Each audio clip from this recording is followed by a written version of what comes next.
A gente fala aqui da questão da regularização perante a Receita, e é bem importante que a gente fale disso, porque o próprio ECA, né, o 260K, diz, né, que a Secretaria de Direitos Humanos, hoje Ministério da Mulher, Família e Direitos Humanos, né, deve encaminhar até 31 de outubro de cada ano o arquivo com a relação atualizada dos fundos da criança, né, com a indicação do CNPJ e das contas bancárias, que obrigatoriamente devem ser instituições públicas, em bancos públicos, né, para gerir os recursos do fundo.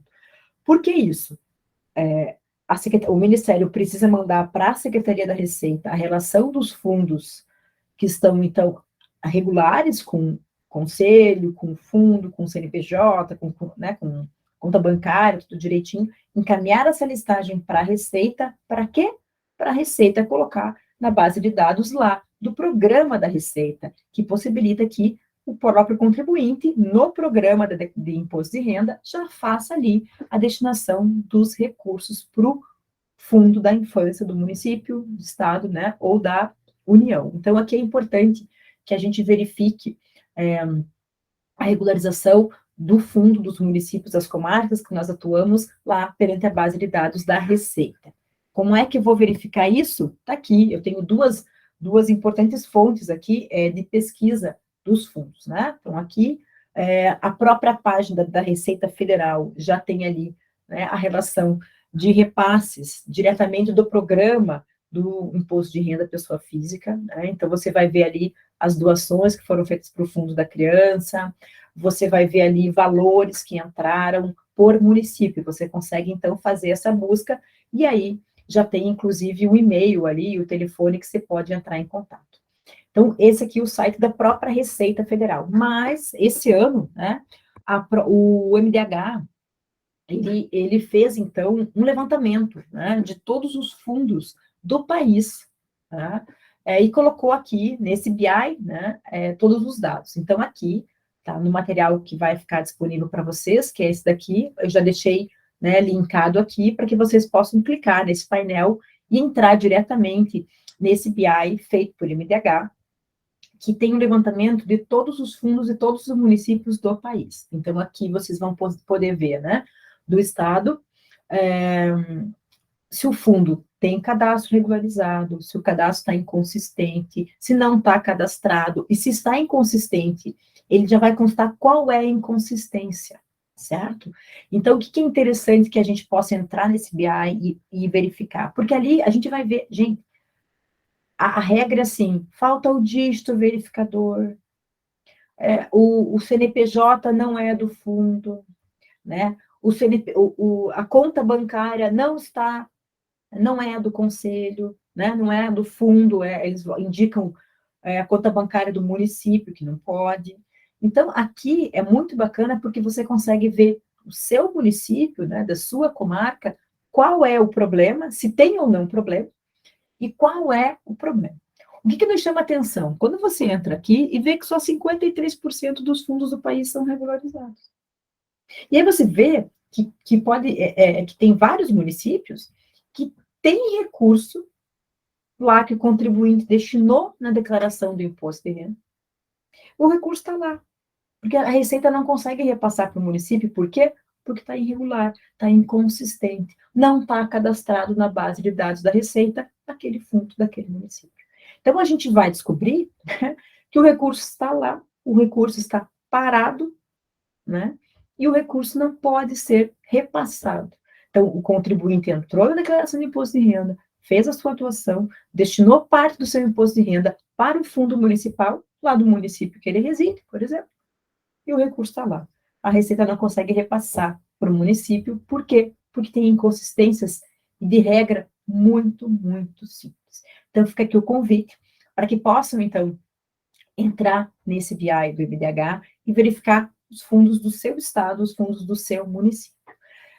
O MDH também, até para estimular, né, que todos os municípios façam campanhas de arrecadação dos fundos da infância, ele também trouxe aqui no mesmo BI o potencial de arrecadação, tá? Potencial de arrecadação por município. do nosso país. Esse potencial de arrecadação, ele já era divulgado no site da Confederação Nacional dos Municípios, né? Nós já tínhamos essas informações lá no site da Confederação. O que o MDH fez foi trazer essa base de dados da Confederação para dentro do BI do Ministério, né? E aí a gente vai levar um susto, gente, quando você vê o potencial de arrecadação do seu município. Eu vou dar o exemplo de Curitiba. O potencial de arrecadação via doação de imposto de renda do fundo municipal que eu tenho em Curitiba, né, é de 134 milhões de reais. Então, imagine o que a gente conseguiria fazer, né, na política da infância com esse valor disponibilizado, né, ao Conselho, para que o Conselho pudesse, então, deliberar e alocar nas políticas da infância. Lógico que a gente não vai conseguir que todos façam a doação, né? Curitiba tem aí, normalmente, em torno de 8, 10 milhões de reais vindos do imposto de renda, né? Da pessoa física, né? Já é um valor significativo, né? Nós temos o município de Curitiba como um dos maiores arrecadadores via imposto de renda para os fundos, né? É um dos maiores do país, e sabemos o quanto a gente conseguiu avançar aqui com esses recursos vindos do fundo. Então, fica aqui um convite para conhecer, né, a plataforma criada pelo governo federal, descobrir lá qual é a inconsistência do seu fundo e verificar qual é o seu potencial de arrecadação. O prazo para regularizar, para que entre na base de dados de 2023, ele se encerrou agora em outubro, né, no dia 15 de outubro, ele encerrou, mas vale a pena que se, né, obviamente, corra atrás disso para regularizar para os próximos, né, para os próximos momentos. Então, fica aqui o convite, né, a conhecer e a verificar se os fundos do seu município estão ou não aí em situação regular. Falar um pouquinho, então, né, antes da gente entrar nas fontes de recursos e nas efetivas despesas, um pouquinho dessa gestão, né? A gente já falou, né, sobre a gestão. Já falamos que sempre será do Conselho Municipal, por previsão expressa da lei, e que cabe ao Conselho traçar essas diretrizes para aplicação dos recursos. Aqui, gente, a gente precisa fortalecer, fomentar o controle social, fomentar a democracia participativa dos conselhos. O que a gente vê muito ainda? Conselho que não se reúne, o conselho que de paritário não tem nada, porque todas as pessoas que estão lá do lado não governamental são todos vinculados ao governamental. Então, a gente não tem discussões da política pública da infância, e a gente vê o quanto os municípios perdem e não ter esse espaço tão importante que é o Conselho de Direitos. Veja, o Conselho, ele é o deliberador de toda a política. Então, é o conselho que o prefeito lá tem que ouvir quando ele vai pensar aonde alocar os recursos orçamentários da criança e do adolescente. Só que para que o conselho possa realmente exercer o seu papel com qualidade, ele precisa, obviamente, de capacitação, ele precisa de fortalecimento, né, e ele precisa de dados, né, de diagnósticos. Como é que o conselho vai falar, olha, eu tenho aqui 10 milhões no meu fundo da infância? Estou falando sempre valores altos aqui para a gente imaginar, né? Eu tenho 10 milhões aqui no meu fundo da infância. Onde é que eu vou colocar esses recursos? Quais são as linhas de ação? Qual será o meu plano de ação? Como é que eu vou aplicar esses recursos? Eu preciso ter mínimo de conhecimento. Quais são as políticas públicas faltantes no meu município? Quais são as maiores falhas na política pública do meu município? O que eu tenho qual é o problema que eu tenho aqui?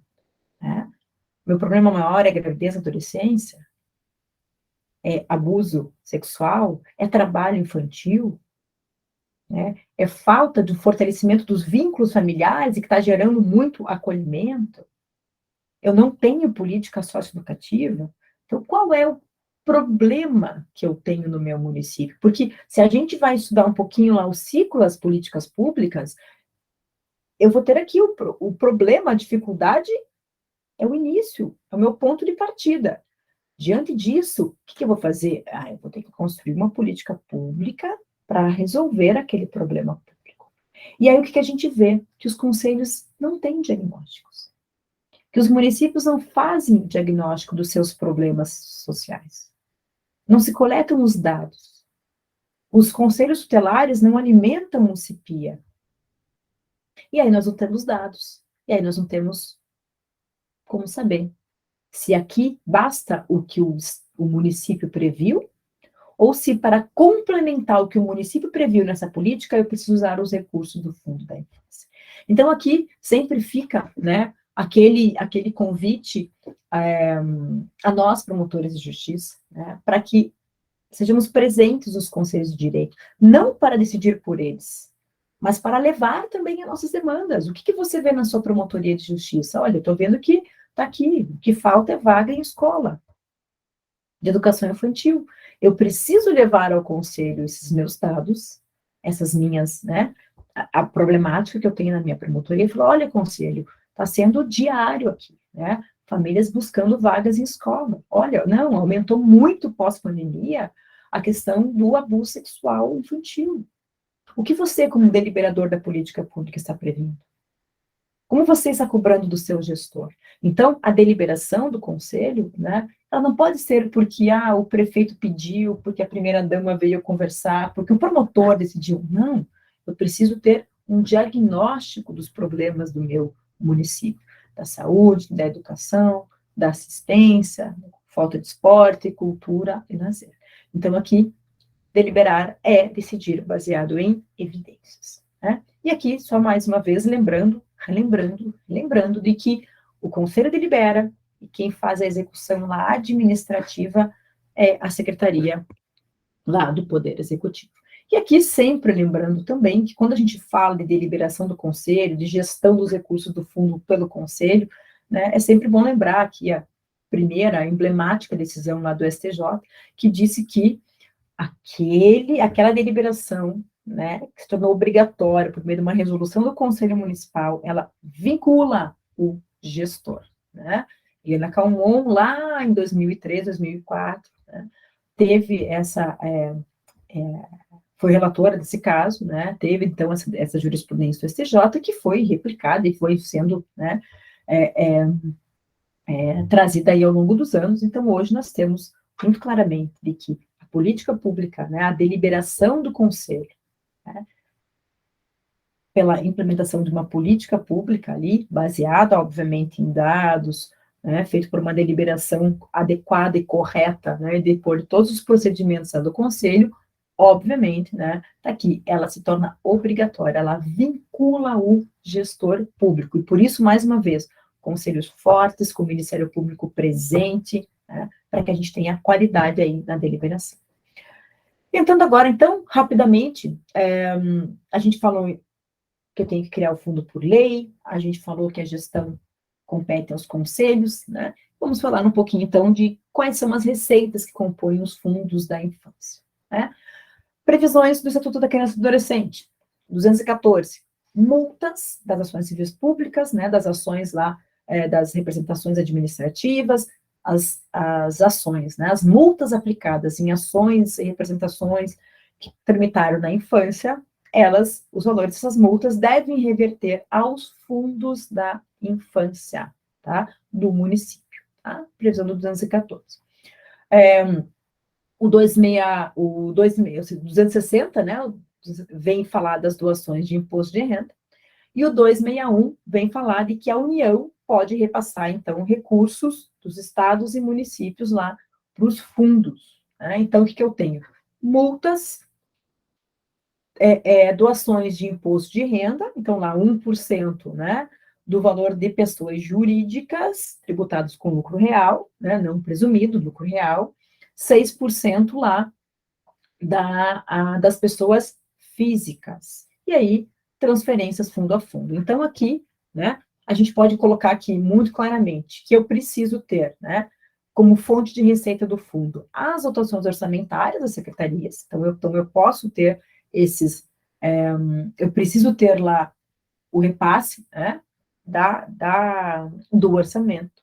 Eu tenho as multas, eu tenho as transferências fundo a fundo, eu tenho as doações de imposto de renda, e aí a gente coloca aqui, né, que obviamente que a lei municipal, a lei estadual pode prever outras fontes, claro, que de acordo com toda a normativa do direito financeiro e orçamentário, né? Não pode lá fixar percentual de imposto, né? Então, eu preciso ter, né, respeito ao direito financeiro e orçamentário, mas eu posso pensar lá em alguma outra fonte de receita. Mas hoje, o que eu tenho?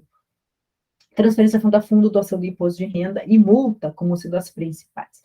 Quando a gente fala de transferência fundo a fundo, gente, é muito importante a gente pensar que eu posso ter, né, transferência lá do fundo nacional para o fundo estadual, do fundo nacional para o fundo municipal, e eu posso ter lá do estado para os municípios, né? Eu aqui vivo no Paraná a realidade, né, de que o nosso fundo estadual da infância e adolescência, o FIA do estado, ele tem diversas linhas de financiamento fundo a fundo.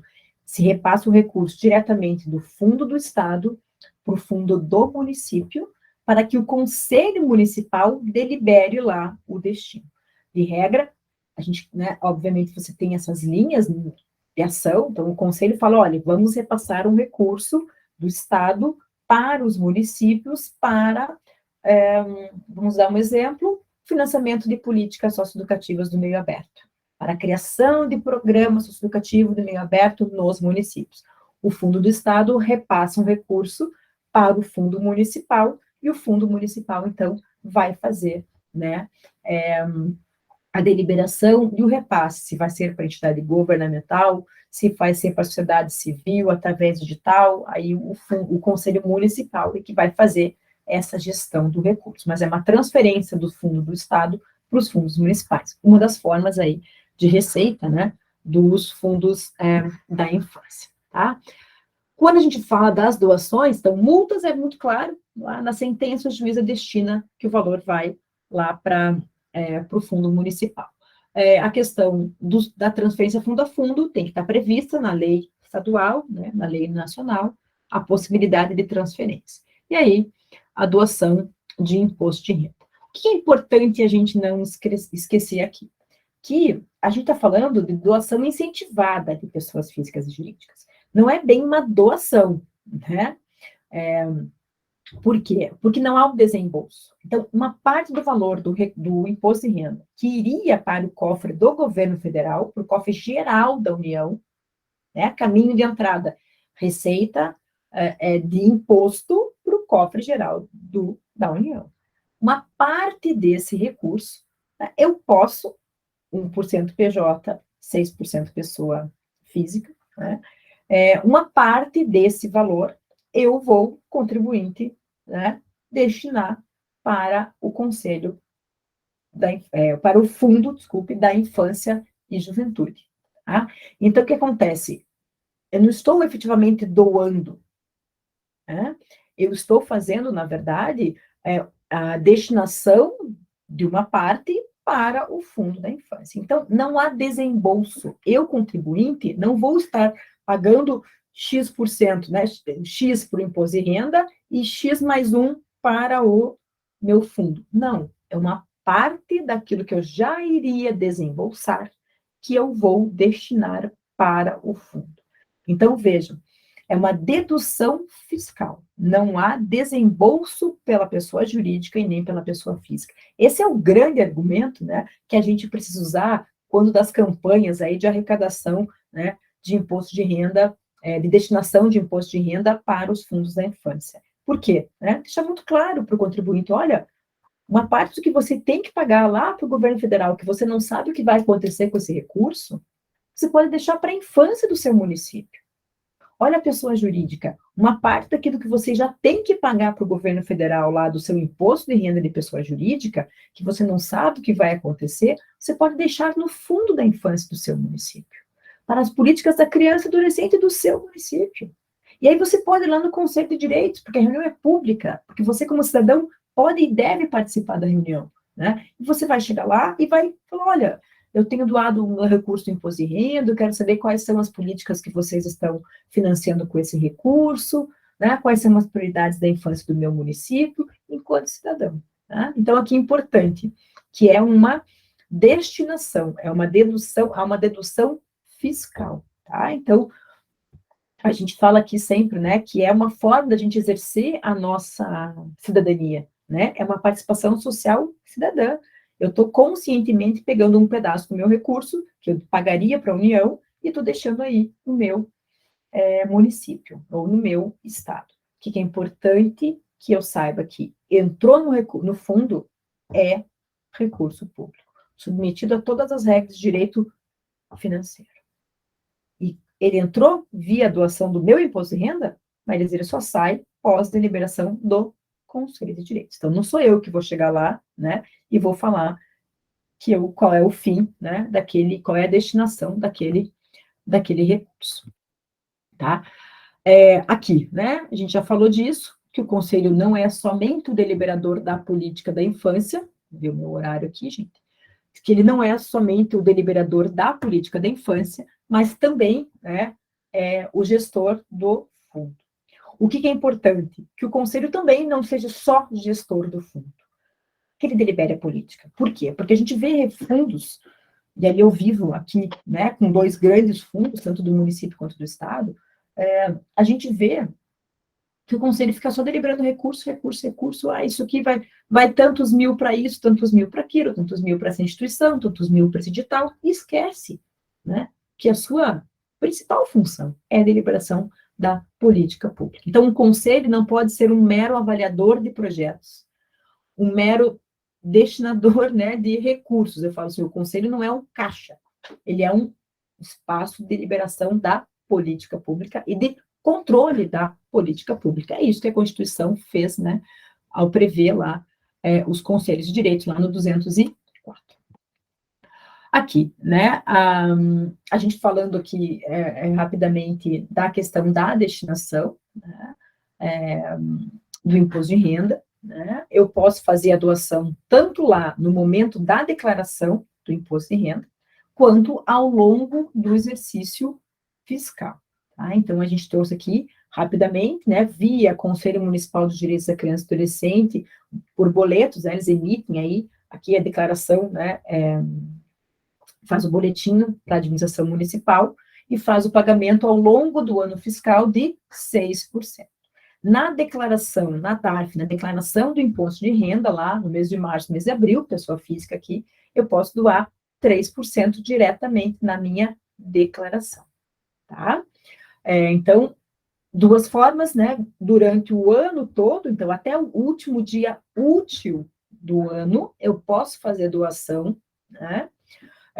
De 6%, ou lá na própria declaração do imposto de renda, fazer, então, esta doação direta lá. Na declaração, né, todos já fizeram esse exercício, você tem lá, né, doação. Escolhe o município e faz, então, a sua doação, tá? Quanto que eu posso doar? É fácil, né? Olha na sua última declaração e veja ali, imposto devido, né? Daquele valor do imposto devido é que eu tiro o meu percentual aí do 1% pessoa jurídica, lá do devido da PJ, e do 3% aqui do pessoa física, tá? O que é importante? A gente pensar que não só quem paga imposto de renda, mas mesmo quem tem direito à restituição também pode fazer, quando está na declaração de imposto de renda, você pode fazer, né, por mais que tenha a tua restituição, você pode fazer também a tua doação, e aí, obviamente, que isso vai vir lá na sua restituição, ok?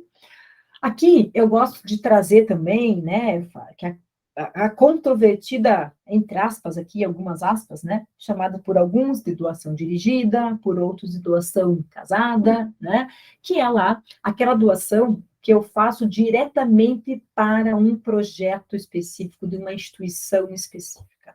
É aquela em que o contribuinte, ao invés de doar para o fundo, livremente para o fundo da infância, para que o conselho delibere para onde vai aquele recurso, a doação dirigida para certo projeto. Nós sabemos que muitos estados, que muitos municípios possuem leis municipais, leis estaduais que regulamentam, né, o tal do banco de projetos, as doações dirigidas, as doações de imposto de renda diretamente para as instituições, certo? Essa possibilidade, né, veio, né, essa ideia da doação dirigida a projetos, veio lá na resolução 137 de 2010 do CONANDA, né? A resolução vinha permitindo lá nos seus artigos 12 e 13 essa escolha do contribuinte para onde direcionar a sua doação. Só que esses artigos da resolução do CONANDA, eles foram objeto de uma ação civil pública do MPF, tá? E a ação civil pública, então, foi julgada, houve recurso, né, da AGU, e o TRF confirmou, né, a sentença, declarando, então, a nulidade por ilegalidade dos artigos 12 e 3 da resolução 137 do CONANDA. Essa previsão, né, essa ação civil pública está hoje, né, para recurso às instâncias superiores, né, mas não há efeito suspensivo, tanto é, né, que recentemente o MPF solicitou, né, enquanto execução provisória ali, que o CONANDA divulgasse a todos os conselhos de direito, né, a validade da decisão, né, que declara nula por ilegalidade, né, o artigo 12 e 13 da resolução do CONANDA. E por quê, gente? Por quê? Pode uma lei municipal disciplinar imposto de renda? Pode uma lei estadual disciplinar imposto de renda? Né? Quem delibera, quem disciplina imposto de renda, por consequência, né, deduções fiscais do imposto de renda, é a União. Então, hoje nós não temos vários projetos de lei, mas nós não temos na legislação do imposto de renda a possibilidade, né, a autorização legal para que eu possa direcionar uma parte do meu imposto de renda para aquela outra instituição ou projeto. Coloco aqui como controvertida doação casada, por saber, né, de todos os argumentos pró e contra, né, essa questão, da diversas formas que tem sido regulamentada aí pelo país, né, e claro que esse espaço aqui, né, não me permite aprofundar essa discussão, né. Convido, então, vocês a todos, né, a lerem um pouquinho mais sobre esse tema no Manual, né, de Orçamento e Fundos da Infância e Juventude, do CNMP, né, está lá na página do Conselho Nacional do Ministério Público, em que a gente tem lá um capítulo específico, né, que fala um pouquinho com maior profundidade aí dessa questão das doações casadas, doações dirigidas, bancos e projeto e outros nomes aí que temos. Então, aqui trago essa notícia, né, a notícia da ação e a notícia de que a gente sabe que existem vários projetos de lei em andamento, até um recentemente tramitou, né, para regulamentar isso lá na legislação do imposto de renda. Né? Então, hoje, enquanto eu não tenho uma regulamentação, eu tenho, né, essa sentença da ação civil pública declarando, então, a nulidade dos artigos 12 e 13 da resolução do CONANDA, tá? Que, né, já falei, mas só para a gente poder, né, deixar para vocês aqui, que, né, nem o CONANDA, nem leis municipais, nem conselhos municipais, nem conselhos estaduais, né, poderiam disciplinar as deduções fiscais de imposto de renda. Então, tem aqui, né, é uma renúncia de receita, é uma renúncia de imposto para a União. Então, vejam, quando eu falo, uma parte do imposto de renda que eu deveria pagar, ao invés dele entrar no cofre do governo federal, ele entra no fundo.